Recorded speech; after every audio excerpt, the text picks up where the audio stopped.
Welcome to Distance Dialogue. On behalf of WVU Online, I am Dr. Lee Silverman. Joining me representing our student ambassadors is Dr. Angie Milliren. Presenting today's topic, mental health and wellness, is Alix Ford. Alix is the Outreach Coordinator of Emotional and Mental Wellbeing for the Carruth Center and WELLWVU. She has bachelor's degrees from both Oklahoma State University and the University of Utah. These are in hospitality and health promotion and education with an emphasis in community health. She is a certified health education specialist and graduated with her master's in public health from Northern Arizona University. Alix is passionate about improving health outcomes, reducing barriers to wellness on college campuses, and is excited to be doing that work now at WVU. Thanks for being with us, Alix.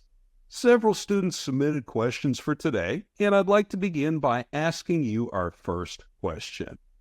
How can you tell the difference between stress and anxiety and true mental health issues?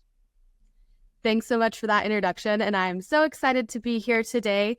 So jumping in to answer that first question, I really like to imagine mental health as being on a spectrum, using what I call the stoplight system. So on one end of that spectrum, we have our green light, which is thriving. Within the spectrum, we're calm, we're able to perform consistently, we can focus, we are experiencing normal sleep patterns, regular appetite, we take feedback well, and we are confident in pursuing our goals. Next, we have yellow, which is surviving. So we may still be meeting our daily tasks, but we just feel a little off. We may be feeling a little more irritable. We may not be experiencing as much joy as usual, but we're still able to accomplish most of the things we have on our to-do lists. Next, within that spectrum, we have orange, which is struggling. So here you may really be experiencing feelings of burnout, exhaustion. You may start performing poorly. You may begin isolating yourself, may even engage in more risky behaviors. And then finally, within that spectrum, we have red, which is in crisis. Here you're experiencing really high levels of distress, maybe thoughts of suicide, engaging in self-harm, or feel numb or out of control. So it is normal for a person to fluctuate between the spectrum during their lifetime, but I would encourage someone, if they are recognizing within themselves they're having a difficult time getting into that green area, or they find themselves pretty regularly in that orange, drifting closer to that red, it's a good time to reach out for support, whether that just be because of stress, anxiety, or a mental health condition that could be diagnosable. So some folks may benefit from long-term therapy or medication depending on their level of distress, but we do know that folks really regardless can benefit from stress management techniques, self-care, and building resilience. Thanks, Alix. That is a really important message that I think is great for anybody at the university to know, and all the resources that are available. So appreciate you sharing that. Angie, would you like to share some additional student questions? Absolutely. Alix, thanks for sharing that spectrum. I know with the many challenges in my multiple careers after I got my wonderful doctorate at WVU, it's really hard sometimes to keep myself even in the green. So what are some effective strategies that students or recent graduates could really use to maintain their mental wellness? Yeah, that is a great question. So I always recommend engaging in self-care and stress management techniques that work best for you. That is going to look very different for each individual person. But when we think about getting regular exercise, fueling our bodies, staying hydrated, improving our sleep hygiene, finding time for relaxation and reflection, setting and working towards realistic goals that are also achievable for us, practicing gratitude and optimism, and then staying connected with friends and family and utilizing our support resources. These are ways we can really build up our resilience and try to maintain that mental wellness for ourselves. When we view well-being as multidimensional, this allows us to add in little habits daily that can really improve our wellness, not just mentally and emotionally, but across the board as well. So, say someone has engaged in some of the self-care strategies and habits you mentioned, but they're still struggling. What are some signs that someone might need to seek professional help for their mental health? Yeah, thanks for asking. So, like I said, it is very normal to oscillate between the green and striving and that red in crisis zone throughout your lifetime. So, you may be engaging in those self-care strategies, but still need some additional supports. If you have been experiencing distress for 2 weeks or more, that would be a sign that you should reach out for some additional supports. When we talk about experiencing distress, some of those specific signs or symptoms could be difficulty sleeping, changes in appetite or unwanted weight changes, either positively or negatively, difficulty concentrating, loss of interest in things you would normally find enjoyable, feelings of irritability, frustration, or restlessness. And then if you are having thoughts of suicide, excessive thoughts of death, or engaging in self-harm, these would be signs and symptoms or times that you would want to reach out to a professional. If someone wants to seek help, what are some additional sources that can find that yellow and green zones again? 2 weeks is a long time when sleeping's difficult and you just aren't hungry and you're feeling off. So what resources are available for someone struggling with mental health issues? Yeah, so one thing I want to make sure, especially our WVU students, know about, every student has access to free telehealth therapy through Talkspace when they sign up with their mixed email address. So this is a great option for online students who are out of state or for students that have varied hours when they would be able to make an appointment. You also have access to free text therapy through Talkspace. So this is a really great resource, again, for WVU students. Additionally, if you or someone you know is ever in crisis, there is the 988 number, which is similar to 911, but for mental health emergencies. So it's important to commit that number to memory. And then finally, students and also everyone can find online materials at Carruth and WELLWVU's website. We have videos that can help you engage in deep breathing, stress management techniques, self-care techniques. So some really good information and resources there to help you engage in that self-care side. So I signed up for my free telehealth access, use my Mix account, and I can get help for free. That's awesome. I've seen several of my students even wearing those 988 sweatshirts around the school in which I teach to raise awareness. So that's fantastic news. And how can friends and family support someone who's dealing with mental health challenges? I know that can really be a stressor on the family, and how can they help them? When we care about someone, we want to make sure that we are checking in on them. And sometimes it can feel really scary. We're worried that we may say the wrong thing or we're not quite sure how to approach. My best advice for checking in on someone is to state what you've observed in a non-judgmental way. So maybe you have a friend who you play on a softball team together, and they used to always be showing up, engaged, really excited, cheering other people on. But the last couple of weeks, they're showing up late, if at all. They're just kind of hanging out by themselves and not really engaging with other people. A great way to approach this conversation would just be to say, hey, I've noticed you've seemed checked out lately, and I'm wondering how everything is going. So you're stating what you've observed in a non-judgmental way and letting people know that you're here for them if they are open to talking. We also want to frame vulnerability and help-seeking behaviors as strengths rather than weaknesses. And this can really help to destigmatize both mental health challenges and seeking care for mental health. And when we're aware of those national and local mental health resources, that can be really helpful within that stage of conversation. Another really important piece to checking in on a friend or family member, again, especially if it's someone that you care about, is that we don't do what's called shoulding all over a person. So we don't want to say, you should do this, you need to do this. We want to make sure that those decisions are left up to the individual person. So letting them know there are certain resources available to them and letting them make the choices for themselves. The only time we would want to potentially step in and make a decision for a person is if we are in a life-threatening scenario. So if someone has overdosed, if someone has attempted suicide, we are going to go ahead and step in and make that decision to call for help. So in a life-threatening emergency, you would want to call 911 immediately. If a person is having suicidal ideation and has expressed that to you, this is another time where it can feel really big and scary to be on the other side of that conversation.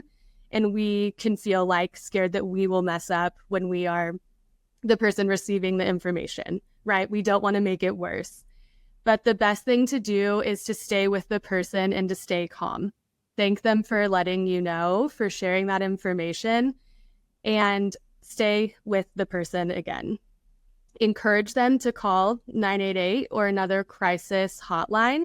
If that person is not interested in doing that, that's another time where you may make a decision for them. You can say, I understand you don't want to call. I'm going to stay here with you, and I'm going to go ahead and make that phone call here. I can put the phone on speaker so you can hear what we're saying, but I'm going to stay with you and we can make that phone call together. So recapping, simple check-ins with someone struggling sounds like a great way to show that you care. Simply asking can make a difference, and being non-judgmental is great advice to help our friends and family.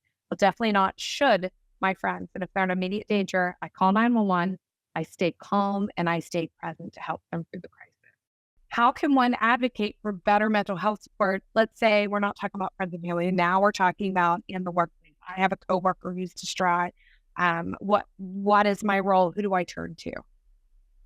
This is a great question too. We are engaged with folks in so many different ways. So sometimes it's a friend or family member, sometimes it's a coworker. So advocating for mental health support in the workplace is really important. We spend a lot of our time and days at work. And if we are not feeling purposeful or excited about the work we do, it can feel difficult moving throughout our time.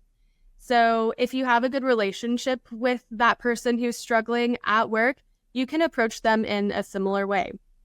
Be non-judgmental, ask how they're doing, make sure that things are going well, that they don't need extra support. Maybe they just need some tasks taken off of their plate for a couple of days. If we're talking about sort of the structure of work in general, some things we can do within our workplace, we can talk with leadership about mental health. If you are in a workplace that maybe that's not a topic that comes up a lot, starting with things like stress, burnout, or work-life balance, these can be really good ways to open up the discussion on employee wellness. We can also find and share relevant workplace data that has to do with mental health and well-being. So if you work in a specific industry, looking at trends within that industry. If you can create a space where folks can share their needs both publicly and anonymously, this can be really helpful. You can also look at creating employee-led committees that are focused on well-being and mental health. And you could even look at improving policies like allowing for mental health days or better health insurance so people can have access to therapy and other healthcare. And then if you're comfortable, model vulnerability for yourself. If it's appropriate, share your stories. Let people know what you have gone through. You can also sponsor different mental health trainings within the workplace, like mental health first aid. And then if necessary, you can get other folks like HR involved. Advocating for mental health support at work sounds similar to how I could help my friends and my colleagues. Let's face it, after many years, you do become friends. However, I would know now that I can turn to my leadership to discuss employee wellness, even if it's not something we've talked about before. And I know my career personally where I work offers free mental health services through our department. So that was really helpful information as a post-grad working out in the field now. And so what are some recent trends or innovations in mental health care that have come about within the last few years? Yeah, so I'm sure folks would not be surprised to hear telehealth mentioned. This was not necessarily something that was popular before the COVID-19 pandemic, when everyone sort of shut down, left the workplace. We had to find different ways to make sure people still had access to mental health care and services. So over the next couple of years, I anticipate this continuing to increase. We're going to keep seeing new and different ways that people can engage with mental health care digitally. And then I think on the opposite end of that spectrum, people are really looking for ways to connect outside of the digital world. So I think we'll see even more creative therapeutic options that are sort of unplugged really intentionally, like nature therapy, walking therapy, creative arts groups, peer support programs, just because people are really dying for that in-person, person-to-person connection. Yeah, telehealth can seem intimidating to us digital immigrants, and turning to someone online almost feels like artificial to when you're used to in-person, face-to-face therapy. And how has the rise of digital mental health tools and apps impacted the way that people are starting to manage their mental health? I think for a lot of people, this has actually increased access to mental health resources, which is really good, right? If you are struggling and leaving your room feels impossible, you don't necessarily have to engage in mental health support. Or if you're someone who lives in a very rural area, you don't have access to community clinics around you, you now at your fingertips can contact a therapist, which again is amazing. We're making sure people across the board have access and have fewer barriers to health. Again, on the flip side of that, anytime you're getting all of your information or help online, you have to make sure that you are going to a trusted source. So if you are engaging in mental health care and someone is not credentialed, that could actually end up being more harmful than good. So for people who are wanting to engage in telehealth therapy, making sure that you're looking at those credentials, you're checking to make sure someone is licensed, that they follow HIPAA guidelines. This is going to be really important. And then you can feel confident engaging with that telehealth support option. Thank you for reminding us to check credentials. That's a great thought when we don't know who's necessarily on the other side of the screen. And I think that would help people in my generation feel even more comfortable with using online services. And you led right into this, but how does mental health challenges differ across various age groups and demographics? Yeah, so we know that people of all ages and backgrounds can experience mental health challenges, but there are certain times that a person may be at higher risk for certain challenges or symptoms arising. Some of those times include if a person is experiencing poverty, violence, inequity, trauma, or racism. So a lot of these environmental factors can play a role in our mental health experiences. Then if you are in a time of transition or high amounts of stress, if you are using substances frequently, or are in a time that is known as being a developmentally sensitive period. We also know that people can mitigate some of those risk factors by protective factors. So these are sort of the opposites of risk factors, and those can be environmental, social, and behavioral. So if we are at maybe a developmentally sensitive period in our lives, choosing not to use substances could be helpful. Engaging in more self-care or stress management activities could help lessen those risks. Just because a person has a lot of risk factors does not necessarily mean that they will develop any type of mental health challenge or disorder. And a person could be doing everything quote unquote right and could still develop a mental health disorder. So we want to be really mindful that we are not placing blame on any person. This is something that anyone can develop at any point in time. there are so many ACEs out there for folks, from personal trauma to even the natural disasters that have just recently occurred. And making healthier options does free up our personal resources. So let's say someone has employed self-care, but they're ready to find that green on the spectrum again. What advice would you give someone just beginning their journey toward better mental health and wellness? Yeah, I would say to really be curious. Well-being is not one size fits all, so it's important to find what works for you. I always like to joke around with people when talking about self-care. If you hate running, don't go on a run. Like, please don't do that, right? You should do things that feel really good and that connect with you. So this can and probably will look different at different points in your life. So that's why that curiosity piece is important, so that you can keep striving and keep searching for what works really well for you right now in this moment. Don't underestimate the power and importance of community and connection to others.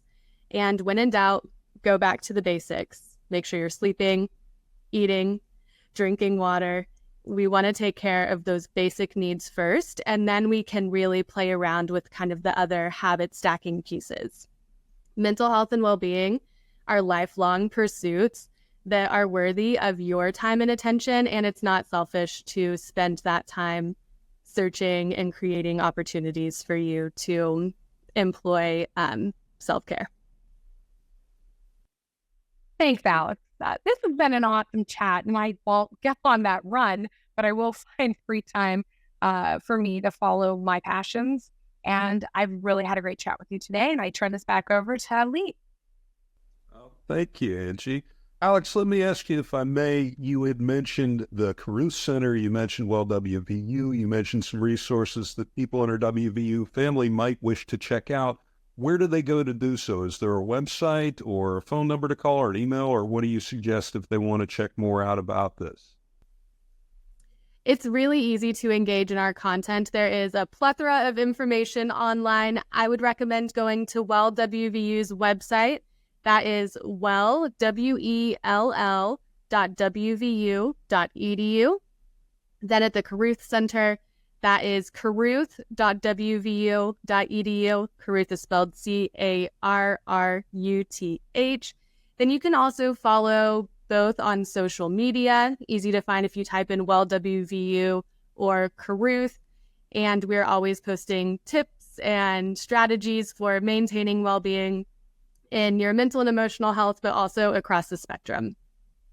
Oh, that sounds fantastic. Well, thank you for sharing that. And having said that, I'd like to thank our guest, Alix Ford, for being with us today. Also, a special thanks to Dr. Angie Milliren, Eric Merrill, who has been helping behind the scenes, and to Joanne Hunt for arranging this presentation. For Distance Dialogue, I am Dr. Lee Silverman. Thank you for joining us. Thank you.